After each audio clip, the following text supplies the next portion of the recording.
रहे हैं classification of taxation in India, करों का वर्गीकरण। क्या है क्लासिफिकेशन ऑफ टैक्सेशन? 3 प्रकार का होता है। नंबर 1, कर भार के आधार पर।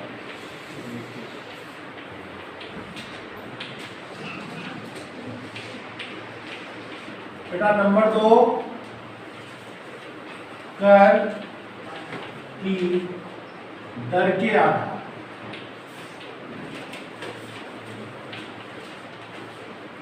और नंबर 3, कर की प्रकृति के आधार पर। Classification on the base of the tax burden. Second, classification on the base of tax rate, and classification of taxation on the base of nature. बस यही 3 होते हैं, बहुत आसान है, कभी नहीं भूलोगे आप। अब कर भार के आधार पर केवल 2 प्रकार का होता है बेटा। एक है प्रत्यक्ष कर, डायरेक्ट टैक्स, और दूसरा क्या है? अप्रत्यक्ष कर, डायरेक्ट टैक्स और इनडायरेक्ट टैक्स। कर की दर के आधार पर लिख लीजिए आप प्रगतिशील, दूसरा प्रोग्रेसिव, आनुपातिक प्रोपोर्शनल टैक्स सिस्टम, नंबर 3 प्रतिगामी रिग्रेसिव, और चौथा अधोगामी रिग्रेसिव टैक्स सिस्टम। अब आया कर की प्रकृति के आधार पर 2 प्रकार का होता है। विशिष्ट कर, स्पेसिफिक टैक्स, और मूल्यानुसार कर, एड वैलोरम टैक्स।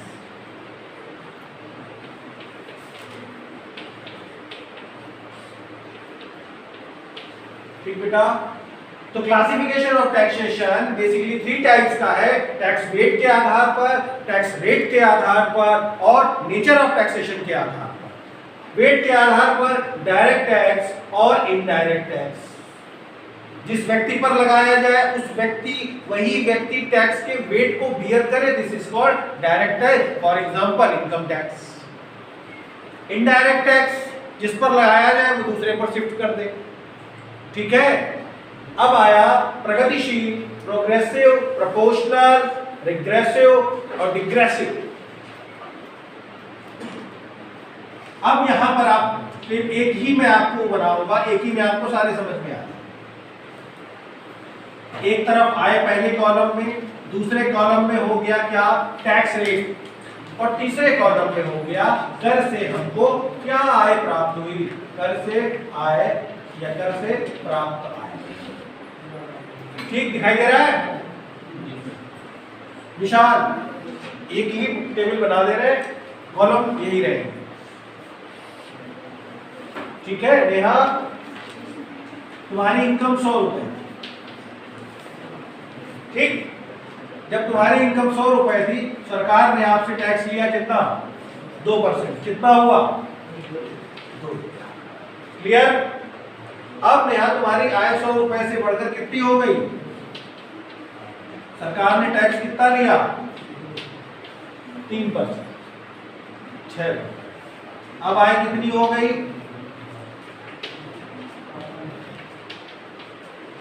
300 रुपए। सरकार ने टैक्स कितना लिया? 4%। कर से सरकार को कितना मिला? 12 रुपए। तो जब करदाता, यहां पर हम लोग बात करेंगे कंज्यूमर नहीं, कुछ नहीं, हर पेपर के साथ शब्दावली बदल जाएगी। अब यहां पर करदाता हो गया कर देने वाला। तो जैसे जैसे करदाता की आय बढ़ती चली जाए और कर की दर भी बढ़ती चली जाए, इस प्रकार की कर प्रणाली को प्रगतिशील कर प्रणाली कहते हैं। और इसका चित्र बन जाएगा, यहाँ पर आपकी आय आ जाएगी, यहाँ पर आपका कर की दर आ जाएगी, और आपकी प्रगतिशील कर प्रणाली बन जाएगी। ठीक है, कोई दिक्कत? दूसरा 100, 200 और 300। ठीक है बेटा, ये आप लोगों की आय हो गई। राहुल, यहाँ पर आय बढ़ने के साथ बेटा जो सरकार का जो टैक्स रेट है उसमें कोई चेंज नहीं होगा। 2%, 2%, 2%, 2 रुपए, 4 रुपए और 6। इस प्रकार के टैक्स सिस्टम को हम लोग आनुपातिक कर प्रणाली कहते हैं, जहां पर करदाता की आय के बढ़ने के साथ रेट में कोई परिवर्तन नहीं। 100, 200, 300, 4, 3, 2 निकल रहा है इधर। इसे कहते हैं क्या? प्रतिगामी रिग्रेसिव टैक्स सिस्टम। आय बढ़ रही है और टैक्स रेट कम हो रहा है। और प्रश्न आता है, बच्चे प्रगतिशील कर देते हैं। अब आता है अधोगामी। इसमें क्या होगा?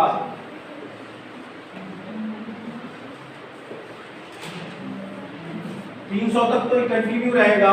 अब 400 और ले लो, अब 500 और ले लो। ठीक है, ठीक है।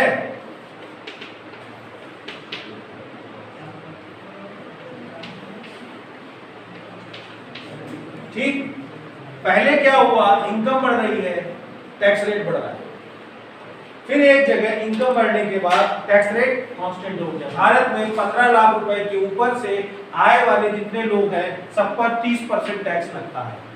जिसकी इनकम 15 लाख 2 रुपए होगी वो भी 30% टैक्स देगा। 15 करोड़ होगी, 1500 करोड़ होगी, वो सब टैक्स देंगे 30%। भारत में जो कर प्रणाली है वो अधोगामी है और उसका फिगर जाएगा, पहले बढ़ेगी फिर पहुंचेगी। क्लियर? आप गुड नेम बेटा? कोमल। जैसे जैसे आय आपकी बढ़ रही, जब आप स्टूडेंट थे तो नो इनकम टैक्स। आपकी इनकम पहले छोटी नौकरी लगी, आपकी इनकम 5.5 लाख रुपए हुई, सरकार ने कहा कम दो। और थोड़ा प्रमोशन हुआ, 10 लाख तक पहुंच गई, 20% हो गया, इनकम और बढ़ गई। आपने कहा हम बिजनेस में जाएंगे, हम अपने बिजनेस शुरू किया, आपने जो भी आपको करना पड़ा, आपकी इनकम और बढ़ गई, अब 20 लाख के आसपास पहुंच गई, 15 लाख के, आपकी टैक्स रेट 30% हो गया। अब 15 लाख के ऊपर चाहे आप 15 लाख 2 रुपए कमाओ तो भी आपको सरकार को 30% कर देना है, और अगर तुम 15 करोड़ कमाओ तो भी सरकार को 30% कर देना है। तो कर की चोरी कौन करेगा? गरीब लोग कि अमीर लोग? अमीर लोग करेंगे। तो जैसे जैसे आय बढ़े, कर की दर बढ़ जाए, फिर एक स्तर के बाद वो कांस्टेंट हो जाए, तो उस प्रकार की कर प्रणाली को हम अधोगामी कर प्रणाली कहते हैं। भारत में अधोगामी कर प्रणाली है। प्रगतिशील में आप लोग टिक न लगाएंगे। प्रतिगामी में टैक्स रेट कम होता चला जाता, 4, 3, 2। आय बढ़ रही है लेकिन टैक्स रेट कम होता चला जा रहा है, तो वो सिर्फ प्रतिगामी कहते हैं। अब आओ कर की प्रकृति के आधार, विशिष्ट, सामयिकता, अच्छा विशिष्ट और मूल्यानुसार। ठीक, अब वो पहले ही कह रहा है मूल्यानुसार कर। जब किसी वस्तु पर कर उसके मूल्य के आधार पर लगाया जाए, जब किसी वस्तु पर कर उसके मूल्य के आधार पर लगाया जाए तो उसे मूल्यानुसार कर कहते हैं। फॉर एग्जाम्पल समझो, कई सारे बच्चे ऐसे हैं जो आप ऑनलाइन सामान देखते हो या कहीं आप दुकान में जाते होगे तो उसका प्राइस आप देखते होगे तो पता चला कहीं पर प्राइस उसका कितना है, 99, 999, 49। देखे हैं आपने केस? देखे हैं? अब आप ये समझिए कि सर ये बताइए कि 1 रुपए बचाकर इनको क्या मिलता है। अब आप लोग यही सोचते हैं कि सर 1 रुपए का मैं 99 में मेरा 100 ले लेता, 99। जैसे ही उसकी कीमत 100 हो जाएगी तो वो मूल्यानुसार कर है। जैसे ही उसकी कीमत 100 हो जाएगी वो सरकार के टैक्स के दायरे के अंदर आ जाएगा। तो उसने अपने आप को टैक्स से बचाने के लिए उसकी कीमत को 1 रुपए कम कर दिया और टैक्स रेट से बाहर निकाल। तो इसे कहते हैं हम मूल्यानुसार। जब वस्तु पर कर उसकी इकाई के आधार पर, इकाई मतलब कपड़े पर मीटर पे, किसी पर उस पे, तो उसे हम क्या कहते हैं? विशिष्ट कर। ये सब आगे यदि आप पढ़ोगे, डंपिंग है, डिवैल्यूएशन है, कोई देश आयात कर रहा है, निर्यात कर रहा है, ये सारी चीजें भी आपको आगे आने वाली चाहिए। जैसे एक प्रश्न है, ये हम लोग पढ़ रहे हैं, ये टैक्सेशन का पार्ट है, पब्लिक फाइनेंस का पार्ट। अब हम लोग घूमते हुए चल रहे हैं इंटरनेशनल इकोनॉमिक्स, अंतरराष्ट्रीय अर्थशास्त्र, जहां पर दो देशों के बीच व्यापार होता है। वहां पर एक शब्द आता है डंपिंग, हिंदी में कहते हैं राशिपात, और बहुत आसान है और प्रश्न भी आता है। आप लोगों को इसलिए अच्छा लगेगा क्योंकि आप लोग उसे जानते भी। जब कोई देश अपनी किसी वस्तु को अपने देश पर ऊंची कीमत और दूसरे देश में नीची कीमत पर बेचता है, यह क्रिया डंपिंग कहलाती है। सभी लोग जानते हैं, जैसे मान लीजिए होली का टाइम आ गया है या दिवाली का टाइम है, तो हालांकि इस समय तो ट्रेड बैन है अपने यहाँ। दिवाली में आप लोग जानते हैं चाइना की वो बत्ती आती, क्या कहते हैं उसको, लाइट, जानते हैं? आपको मालूम होगा वो झालर चाइना में 200 रुपए की, वहां पर अपने यहाँ कितने की मिलती है सबसे सस्ती? 25 रुपए की। ऐसा क्यों? लागत उसकी 200 आ रही है, लेकिन वो हमारे देश में 25 की बेच रहा है। ऐसा क्यों? ऐसा इसलिए, इसे कहते हैं जब कोई देश अपने देश में ऊंची कीमत, हमारे देश में नीची कीमत पर बेचता है। ऐसा वो इसलिए करता है कि जब वो यहाँ पर 25 की बेचेगा तो जो उपभोक्ता है उसका स्वभाव क्या है? कम पैसे दो और अधिक से अधिक सामान दो, तो वो 25 रुपए वाली खरीदने लगे। और हमारे यहाँ जो अपनी वाली झालर बनती है उसकी कीमत है 100 रुपए, 80 रुपए। तो हमारे यहाँ का जो झालर बनाने वाला है फर्म है, उसकी कोई नहीं खरीदेगा। जब उसकी नहीं खरीदेगा तो वो ना मजदूर को मजदूरी दे पाएगा, ना अपना लाभ लगा पाएगा, निकाल पाएगा, ना रेंट निकाल पाएगा, ना इंटरेस्ट पे कर पाएगा, और 2 या 4 सालों में वो फैक्ट्री बंद करके चला जाएगा। जैसे ही उसने फैक्ट्री बंद की तो दूसरे देश ने देखा कि अब हमारी वस्तु का बाजार में कोई भी प्रतियोगी नहीं रह गया है, तुरंत वो 25 से उठाकर 1 जीरो और बढ़ा देगा, 250 रुपए कर देगा। और अब आपकी मजबूरी हो जाएगी कि वही चीज आप परचेज करो, क्योंकि मार्केट में उसका कोई, सपोज आप गर्मी में ट्रेन में जाते हैं, ट्रेन का वाटर खत्म हो जाए और एक लड़का वहां पर छोटा सा आए और वो एक बाल्टी में पानी लिए हो, एक लोटे की कॉस्ट उसने 300 रुपए रखी, तब भी आप पीने के लिए मजबूर होते हैं, क्योंकि उसकी उस जगह मोनोपोली हो गई। और इसी को रोकने के लिए, इसी चीज को रोकने के लिए सरकार प्रशुल्क लगाती है, टैरिफ लगाती है, इंपोर्ट कोटा लगाती है। अब इसको मैं कोरिलेट कर रहा हूं इंपोर्ट कोटा से, आयात कोटा से। आयात कोटा में अब क्या करती है सरकार? मात्रा तय कर देती है। मात्रा यहां पर विशिष्ट है, इकाई या मात्रा के आधार, मात्रा तय कर दी। उन्होंने कहा देखो भाई चाइना, हमें तुम्हारे यहां से 100 किलो से ज्यादा ये सामान नहीं चाहिए, तो अब उसकी क्या फिक्स हो गई? मात्रा। अगर इसके बाद तुमने भेजा हमारे यहाँ तो तुम्हें 70% की दर से टैक्स देना पड़ेगा। तो उसने क्या किया? स्पेसिफिक टैक्स लगा दिया। उसे हम पढ़ते हैं इंपोर्ट ड्यूटीज में, क्योंकि वो जानता है भाई वो यहाँ बेच क्यों रहा है, कोई हमारे यहाँ बेचने क्यों आएगा। अंतरराष्ट्रीय व्यापार किसके कारण होता है? अंतरराष्ट्रीय व्यापार लेबर ऑफ डिवीजन और स्पेशलाइजेशन के कारण होता है। जैसे अभी आपसे कहे बेटा आगरा, तो आपके मुंह से तुरंत निकलता है सर पेड़ा है, पेठा, मथुरा का पेड़ा, बनारस की साड़ी, तो ऐसे क्यों निकलता है? Labour of division creates the specialisation. अब मान लीजिए विशाल से हमने कह दिया ये एक डॉक्टर बन गया आगे चलकर, और लगातार इसने 10 साल तक आंखों के मरीज को ही देखा, तो ये स्पेशलाइज्ड हो गया आंखों के काम। अब वहीं तुम एक डॉक्टर बने, तुम नए नए बने अभी, ठीक है, अब दोनों को बैठा दिया गया, वो 1 घंटे में 600 मरीज निपटा देगा, तुम 1 घंटे में 10 निपटा पाओ। तो लेबर ऑफ डिवीजन से क्या हुआ?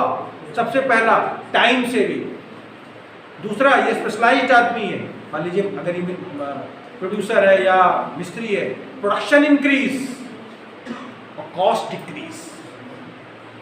एक जब समोसे वाला जब समोसा बनाता है तो वो एक्सपर्ट होता है, वो 1 घंटे में 1000 बना के निकाल के बेच बाच के चला जाएगा, तुम लोग तब तक बनाते ही रहोगे। ऐसा क्यों हुआ? लेबर ऑफ डिवीजन के कारण। लेबर ऑफ डिवीजन हमने बांट दिया, हमने तुमको ये काम दे दिया, तुम्हें यही काम करना है, बांट दिया काम, तो तुम क्या हो गए उसमें स्पेशलाइज्ड हो गए, और स्पेशलाइजेशन के कारण कीमतें कम हो गई। और कीमतें जब कम हो गई, मान लीजिए दो लड़कियां हैं, क्या नाम है आपका? वैष्णवी और कोमल, ये दो लोग हैं, ये चिली पनीर बहुत अच्छा बनाती है और सपोज ये मिठाई बहुत अच्छा बनाती है। ये जब चिली पनीर बनाती है तो उसकी कास्ट 30 रुपए आती है, लेकिन जब यही चिली पनीर ये बनाती है तो उसकी कास्ट 150 रुपए आती है। लेकिन जब ये मिठाई बनाती है तो इसकी कास्ट आती 500 रुपए, उसकी कास्ट आती 100 रुपए। ये दोनों अलग अलग देश हैं। अब ये देश को फायदा ये है कि वो अपने यहाँ मिठाई ना बनाए, अपने यहाँ की चिली पनीर दूसरे देश को देकर उसके यहाँ से मिठाई ले ले, क्योंकि तब भी वो सस्ती पड़ेगी, लागतें इसके यहाँ की ज्यादा कम आ रही। और यही तब दोनों लोग आपस में व्यापार करेंगे तो उसे हम क्या कहते हैं? व्यापार से लाभ होगा। और यही basic theory of international trade में एब्सोल्यूट एडवांटेज थ्योरी है, निरपेक्ष लाभ का सिद्धांत एडम स्मिथ ने दिया था। और उन्होंने बताया था कि जिस देश को जिस वस्तु के उत्पादन में लाभ प्राप्त हो, उस देश को उस वस्तु का उत्पादन करना चाहिए, और जिस देश में दूसरे वस्तु का वो करना चाहिए, और दोनों लोग व्यापार करेंगे, दोनों को लाभ प्राप्त होगा। मान लीजिए राहुल एक्सपर्ट है और ये भी एक्सपर्ट है, विशाल भी एक्सपर्ट है, दोनों लोग एक्सपर्ट हैं, ये लोग तो बड़े देश हैं, इन लोगों को ट्रेड कर लिया। वही मान लीजिए नेहा बेटी हमारी भूटान है, ठीक है, वैष्णवी मान लो हमारी अफगानिस्तान है, ये लोग किसी भी चीज में एक्सपर्ट नहीं, तो ये लोग तो फिर ट्रेड के दायरे से बाहर हो गए बाहर। भाई क्या कहा? जिस देश को जिसमें हो तो तुम दोनों तो कर लोगे, बाकी विश्व के सारे देश क्या करेंगे? तो फिर इसके बाद दूसरी थ्योरी है डेविड रिकार्डो की। आपको इकोनॉमिक्स को बहुत इंटरेस्टिंग पढ़ने के लिए इकोनॉमिक्स में स्कूल्स हैं, क्लासिकल स्कूल्स। पहले कौन था, क्लासिकल में क्या आया? जैसे एक क्लासिकल की बहुत बड़े इकोनॉमिस्ट है, छोटी आप लोगों के मतलब की बात बता रहा हूं। एक इकोनॉमिस्ट थे जे.बी. से। जे.बी. सी ने कहा था दो चीजें बहुत छोटी छोटी सी समझ लीजिए। जे.बी. सी ने कहा था पूर्ति अपनी मांग स्वयं उत्पन्न कर लेती है, supply creates its own demand. और दूसरा था ग्रेशम का नियम, बुरी मुद्रा अच्छी मुद्रा को चलन से बाहर। याद रखिएगा, बहुत आता है ग्रेशम का नियम। बुरी मुद्रा का मतलब ये नहीं, बुरी मुद्रा का मतलब है कटे फटे हुए नोट। अच्छी मुद्रा का मतलब है नए नए नोट। अब नेहा के पास सपोज 200 रुपए के 50 नोट अभी होली में मिल जाएंगे, और तो ये क्या करेगी? उन नोटों को उठाकर अलमारी में रख देगी, और इसके बाद जितने भी पुराने फटे नोट होंगे उससे वो काम चलाती है। तो क्या हुआ? उस अच्छी मुद्रा ने उस बुरी मुद्रा ने अच्छी मुद्रा को चलन से बाहर कर। ये ग्रेशम का होता है, देखा होगा आप लोगों ने, ह्यूमन बिहेवियर में हमको भी। दूसरी चीज, यह उत्पादन ही है जो वस्तुओं के बाजार का सृजन करता है। अगर उत्पादन ना होता तो क्या वस्तुओं के बाजार का सृजन हो पाता? नहीं। और पूर्ति अपनी मांग स्वयं उत्पन्न कर लेती। सोचो कैसे? अच्छा प्रश्न है, छोटा प्रश्न है, आप लोगों के सोचने के लिए हमने इसको छोड़ दिया। ठीक, वापस आते हैं थोड़ा सा इंटरनेशनल पे। एक तो हो गया स्पेसिफिक टैक्स, दूसरा हो गया कौन सा? मूल्यानुसार। सरकार ने कह दिया दूसरे देश से, जो विदेश से हम आयात कर रहे हैं, कि भाई 10 लाख रुपए से ज़्यादा का सामान हम अपने देश में नहीं लेंगे, इससे ऊपर लाओगे तो हम तुम पे टैरिफ लगाएंगे। टैरिफ का मतलब, अब ये चीज़ हम एग्जाम्पल हमने इसलिए बताया कि अगर मान लीजिए भाई तुम हमारे यहाँ बेचने आ रहे हो, इसीलिए तो बेचने आ रहे हो कि हमारे यहाँ वो 40 रुपए का सामान है, तुम उसे 10 रुपये में बना ले रहे हो, तभी तो हमारे यहाँ लोग तुम्हारे यहाँ खरीदेंगे। अब सरकार ने कहा तुम नहीं माने, सरकार ने तुम पे टैरिफ लगा दिया। जैसे ही टैरिफ लगा, टैरिफ एक प्रकार का टैक्स है, और तुम्हारी उसकी कीमत हमारी कितनी है? देश के अंदर वाला कितना बना रहा है? 40 रुपए में। सरकार ने इतना टैरिफ लगा दिया कि तुम्हारी सामान की कीमत हमारे यहाँ 50 रुपए हो गई, तो कोई खरीदेगा? फिर तुम हमारे यहाँ आओगे ही क्यों? आओगे नहीं। तो सरकार ऐसा क्यों करती है? सोचो। सरकार ऐसा इसलिए करती है कि घरेलू उद्योग धंधों को विदेशी प्रतियोगिता से बचाने के लिए संरक्षण देती है। कभी कभी प्रश्न आता है बहुत, सूर्योदय उद्योग क्या है? What is sunrise industries? कभी कभी प्रश्न आता है पंप प्राइमिंग एक्सपेंडिचर क्या है, मतलब नलकूप व्यय क्या है। आपने पब्लिक एक्सपेंडिचर में बहुत सारे जो सिविल सर्विसेज में आते हैं, नलकूप व्यय क्या क्या है। फिर कभी आप देखते हो आता है कंपनसेटिंग एक्सपेंडिचर क्या है, क्षतिपूरक व्यय क्या क्या है। ये प्रश्न ये आएंगे। एक्सपेंडिचर तो कई प्रकार के होते हैं, लेकिन अब पंप प्राइमिंग एक्सपेंडिचर, नलकूप व्यय क्या है, क्षतिपूरक व्यय क्या है। अब आप बताइए नलकूप व्यय क्या होता है? नलकूप तो आप जानते हैं हैंडपंप होता है, और वो एक्सपेंडिचर कैसा होगा? अब आप सोचिए, कभी कभी ऐसा होता है देश में मंदी का दौर है, देश में जब मंदी का दौर है तो क्या होता है, लोगों के पास निवेश की भावना की कमी होती है। देख तो रहे हो अभी कोविड के टाइम पर निवेश की कमी होती है, तो लोग क्या करते हैं, फिर इकोनॉमी में ज्यादा इन्वेस्टमेंट नहीं करते। सरकार ये देखती है कि ऐसी स्थिति में रोजगार कम हो गया, रोजगार से आय कम हो गई, आय से मांग कम, मांग से उत्पादन कम, राष्ट्रीय आय। तो सरकार करती है, नलकूप में क्या होता है, गर्मी के टाइम पर कभी कभी उसमें पानी चला जाता है, तो उसमें 2-4 मग्गे जब हम ऊपर से डाल देते हैं, फिर पंपिंग करते हैं तो पानी वापस आ जाता है। तो सरकार भी यही काम करती है। उसने देखा एंटरप्रेन्योर के पास थोड़ा सा है, थोड़ी सी उसे ग्रांट दे दी, थोड़ी सी सब्सिडी प्रदान कर दी, कुछ चीज़ें प्रदान करती, तो उसको जोश आ गया, उसने काम करना शुरू कर दिया। कुछ समय पहले एक कंपनी थी भारत में, वो बंद होने के कगार पर जा रही थी। उस समय देश में मनमोहन सिंह की सरकार थी, तो अब उस कंपनी पर 70,000 लोग उसमें जॉब करते थे।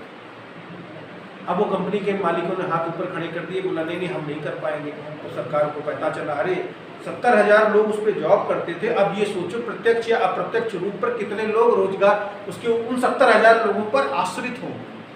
अगर 4 आदमी भी लगा लो तो 3 लाख लोग। तो सरकार, स्टेट गवर्नमेंट ने उनको कुछ सब्सिडी दी, कुछ ग्रांट अनुदान दिया, तब वो बच पाए। इससे पहले आपने देखा होगा जब वर्ल्ड में रिसेशन आया था, अमेरिका में उसका सेंट्रल बैंक डूबा था, तो एक खबर उड़ी थी भारत में ICICI डूब रहा। 2007 और 2008 की घटना है, विश्व की मंदी थी तब जब घटना। ये तेजी और मंदी, ये अर्थव्यवस्था के 2 रूप हैं।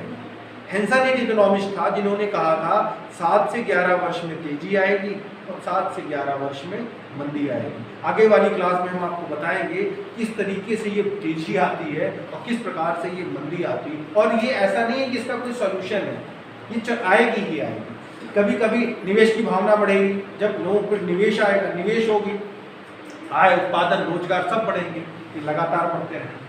लेकिन ये लगातार बढ़ने की प्रवृत्ति नहीं होती, एक जगह जाकर ये मारेगा, वहां से फिर डाउनफॉल करना शुरू होगा। और डाउनफॉल इतना गिरेगा फिर नीचे तक चला जाएगा। जब नीचे चला जाएगा, निगेटिव में आ जाएगा, तब सरकार के द्वारा फिर से एफर्ट्स किए जाएंगे, फिर से ऊपर प्रॉस्पेरिटी स्टेज में लाया जाएगा। तो ये पूरा ट्रेड साइकिल है, कई प्रकार के ट्रेड साइकिल होते हैं, उसके लिए मल्टीप्लायर का आना जरूरी है। मल्टीप्लायर क्या होता है, एक्सीलरेटर क्या होता है, त्वरक और गुणक किसे कहते हैं। अब गुणक नाम वैसा लग रहा है मल्टीप्लायर, लेकिन अगर एक लाइन में उसकी डिफिनीशन को बताऊं तो निवेश के बढ़ने से आय का कई गुना बढ़ जाना गुणक कहलाता है। अर्थव्यवस्था में निवेश के बढ़ने से आय का कई गुना बढ़ जाना, जितनी भी कंपनियां FDI के रूप में आएंगी तो अर्थव्यवस्था में क्या करेंगी, इससे लोगों की आय कई गुना, और आय के बढ़ने से उपभोग का बढ़ जाना त्वरक कहलाता है कुछ। निवेश के बढ़ने से आय का बढ़ जाना गुणक, और आय के बढ़ने से त्वरक बढ़ जाता है। एक छोटी सी टेबल है, ये हो गया बेटा।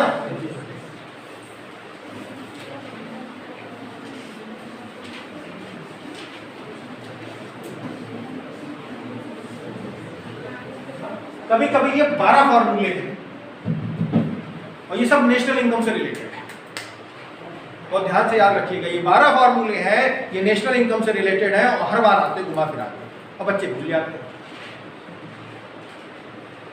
हार्डली 5 मिनट का समय मेरे पास है। इस 5 मिनट में केवल आप अपने कंसंट्रेशन पावर को यही रखिएगा और 5 मिनट के अंदर वो 12 फार्मूले आप जीवन में कभी नहीं भूलेंगे।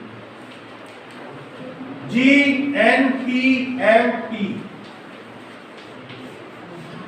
Gross national product at market price. दो चीजें होती हैं, ध्यान रखिएगा, एक होता है एमपी, एक होता है एफसी। ठीक है, ये डस्टर को बनाने में राहुल तुम्हें कितने रुपए लगे? तुम डस्टर के सप्लायर हो, कितने रुपए लगे? 7 रुपए। बाजार में इसकी कीमत कितनी है? 10 रुपए। तो 10 रुपए बाजार कीमत हो गई, 7 रुपए फैक्टर कॉस्ट हो गई। ये हो गया एमपी और एफसी। जितने रुपए में आपने बनाया, प्रोड्यूसर ने बनाया, वो एफसी, और जिस कीमत को बाजार में बेचा गया वो एमपी हो गया। अब देखिए GNP MP, gross national products at market price. इसमें हम केवल 3 चीजें डिडक्ट करते हैं, माइनस डी, माइनस एनएफआईए और माइनस आईटी। सब्सिडी को भी छोड़ दे रहे हैं। GNPMP, gross national product at market price. D मतलब डिप्रीशिएशन। याद रखना, केवल यही 3 चीजें घटेंगी, चौथी कोई नहीं। सारे फॉर्मूले तैयार। Gross national production at market price, क्या घटाएंगे? डी। जब भी हम ग्रॉस में से डी घटाते हैं, डी घटाएंगे जब डिप्रीशिएशन, तो हमें क्या मिलता है? नेट, शुद्ध। टूट फूट घटा देंगे तो क्या मिलेगा? हाँ बेटा, हाँ, डिप्रीशिएशन, टूट फूट घिसावट पर व्यय। जब भी हम कुल में से टूट फूट हटा देंगे तो हमें क्या मिलेगा? शुद्ध। शुद्ध को क्या कहते हैं? नेट। पूरी की पूरी पिक्चर वही रहेगी, बस ग्रॉस की जगह क्या हो जाएगा? नेट। तो क्या नाम हो गया? पूरा देखो, बस जी की जगह क्या कर दिया? N. GNPMP minus NFIA, NFIA, net foreign income from abroad, विदेशों से प्राप्त शुद्ध आय। अब सपोज राहुल, तुम्हारे घर में तुम्हारा बर्थडे है, घर में कितने सदस्य हैं? 4। कितने दोस्त को बुलाओगे पार्टी में? घर पे जल्दी बताओ। अरे यहाँ पर बताओ। मान लीजिए 10 लोगों को बुलाया, अब टोटल कितने लोग हैं? ये गया, उसने देखा कि 14 लोग आपके घर पे कार्यक्रम में थे, लेकिन उन 14 लोगों में से जो खाना खा के लोग चले गए, अब कौन से लोग बचे? घर वाले बचे। तो जब हम ग्रॉस में से net foreign income from abroad, बाहर के लोगों की आय घटा देंगे तो कौन सी आय बचेगी? घरेलू लोगों की। घरेलू को कहते हैं डोमेस्टिक। पूरा का पूरा वही रहेगा, एन बदल जाएगा डी में, तो जीडीपीएमपी। क्लियर? अब जब हम एमपी में से आईटी घटाएंगे, हमेशा याद रखना यही है, कभी नहीं बदलेगा। आईटी मतलब इनडायरेक्ट टैक्स। ये डस्टर 10 रुपए का था, 7 रुपए लागत आई, तो बीच में 3 रुपए क्या था? Indirect tax. यही था। तो जब हम इनडायरेक्ट टैक्स घटा देंगे तो क्या आ जाएगा? GNP FC. कोई दिक्कत? अब आओ, अब देखो ये इतना हो गया। एक तीर ऐसे बनाओ, एक ऐसे बनाओ, एक ऐसे बनाओ, एक ऐसे बनाओ, एक ऐसे बनाओ, एक ऐसे बनाओ।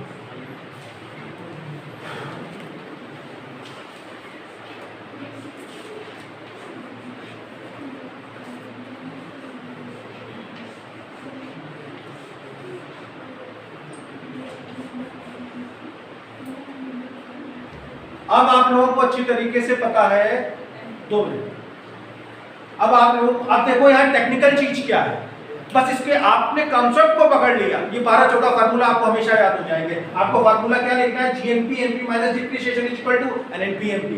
दूसरा फार्मूला ये तैयार, तीसरा फार्मूला ये तैयार। अब आप देखिए एनएनपीएमपी माइनस, अब हम इसमें क्या घटाएं? अब पकड़ने वाली बात ध्यान से देखना, ऑलरेडी यहाँ क्या है? नेट है। नेट है तो हम डी नहीं घटा सकते। नेट है तो डी नहीं घटा सकते। एन है, एन है तो हम यहाँ पर एनएफआईए तो घटा सकते हैं। अगर हम एनएफआईए घटाएंगे तो यहाँ पर आएगा एनडीपीएमपी, आएगा, एन बदल जाएगा डी में। अब यहाँ पर देखो जीडीपीएमपी है, अब इसमें से ऐसा क्या घटाएं कि यहाँ पर एनडीपीएमपी है। सपोज हम ऐसे लिख लेते हैं एनडीपीएमपी। अब हम इसमें, और यहाँ पर हम लिख लेते हैं माइनस एनएफआईए। अब हम इसमें देखें, जी है यहाँ पर, तो ग्रॉस डोमेस्टिक प्रोडक्शन एंड, हाँ अगर यहाँ पर ग्रॉस है, यहाँ पर क्या है, तो क्या घटा दें?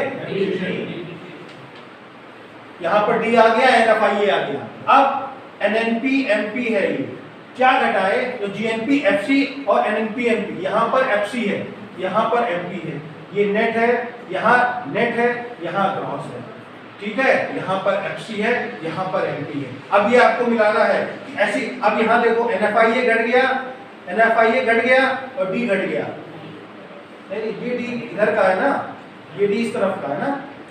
अब यहाँ को मालूम है आपको कि D घट नहीं सकता, NFIA घट गया। अब दूसरा क्या बचाया, IT, तो यहाँ IT घटा दोगे तो क्या आ जाएगा, NNP FC आ जाएगा। और इसी तरीके से आप इसमें भी देखो FC है, तो FC है तो IT नहीं घट सकता, घट सकता है, नहीं घट सकता। अब IT नहीं घटेगा तो बचे कितने, 2, NFIA और D, इन दोनों में ये देखो, और यहाँ पर लगेगा इस तरीके से। तो यहाँ इन सब में एक एक घटेगा, एक ही एक आएगा, और लास्ट में आ जाएगा NDP FC, NDP FC। कोई दिक्कत, पूरी ट्रिक है, ध्यान से पढ़िएगा। तीन ही चीजें घटेंगी, D, NFIA और IT। डिप्रिशिएशन को घटाएंगे, नेट आएगा, बाहर के लोगों को निकाल देंगे तो डोमेस्टिक आएगा, और IT को घटाएंगे तो FC आएगा। यहाँ पर एक तो दो ही हैं, एक तो देख लो नेट है तो B तो नहीं घटा सकते, B नहीं घटाएंगे तो बचे कितने, वही दो, NFIA और IT। उन दोनों को देख लो, जो लगेगा कर लो, पूरी टेबल आ गई, आपके 12 फार्मूले तैयार हो गए। कभी आपको कोई कंफ्यूज नहीं कर पाए, कभी फार्मूला है D घटा दिया NP आ गया, कैसे आ गया तो आपको पता है, ग्रॉस में सब जब उसको घटाएंगे तो D आएगा, NFIA घटाएंगे वो आएगा, ठीक है, ओके, थैंक यू सर।